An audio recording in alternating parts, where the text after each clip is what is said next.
Антивоенная позиция на псевдовыборах, уплата налогов во вред России, бактерии с характером. Вы смотрите новости с еженедельного митинга у посольства России в Лиссабоне. Сегодня 15 августа, 14:30. 10 августа Верховный суд РФ снял с выборов в Госдуму федеральный список единственной заявлявшей об антивоенной позиции партии «Яблоко». В заключении говорится о пожертвовании от россиян, получавших деньги из-за рубежа, чужих постах в поддержку партии в заблокированных соцсетях и нарушениях авторских прав. За 3 дня до этого иск об отмене регистрации их списка подал лидер партии «Родина» Алексей Журавлев. Партия «Яблоко» долгие годы старалась повода не давать, и даже на призыв Юлии Навальной и других уехавших россиян голосовать за «Яблоко» ответила, что такая поддержка может привести к снятию с выборов, но и это не помогло. Автору доноса, названный иноагентом Антон Михальчук, перевел 1100 рублей, заявив, что партию «Родина» должны снять с выборов по той же логике.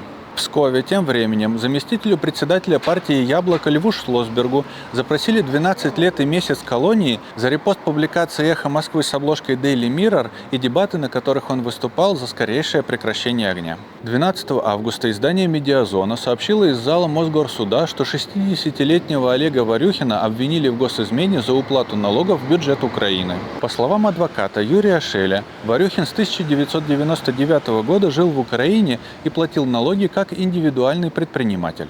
В мае он прилетел в Россию навестить родственников, и его задержали в аэропорту.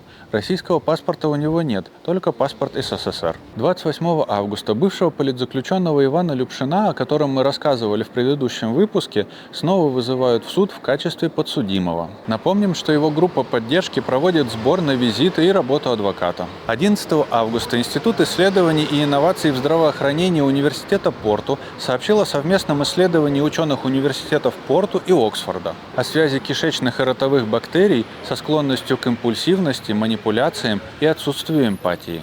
У 200 взрослых португальцев психологическими шкалами оценили такие черты, как эмпатия и тревожность, и параллельно взяли анализы. Несколько конкретных бактерий кишечника и рта, а также повышенная глюкоза и таурин в анализах оказались связаны с более выраженными исследуемыми чертами. Авторы подчеркивают, что это первая работа о связи бактерий и психопатии, и что причинно-следственная связь не доказана. Но эти данные помогут создать маркеры психического здоровья и методы лечения с помощью питания и пробиотиков. 9 августа газета The Telegraph сообщила, что камеры на новых катерах разведчиков британского королевского флота K3 Scout передавали данные в Китай. По словам министерства и производителя, следов утечки военных данных нет. Россия не их собственность. Объединяйтесь, стройте свои сообщества и поддерживайте тех, кто сопротивляется.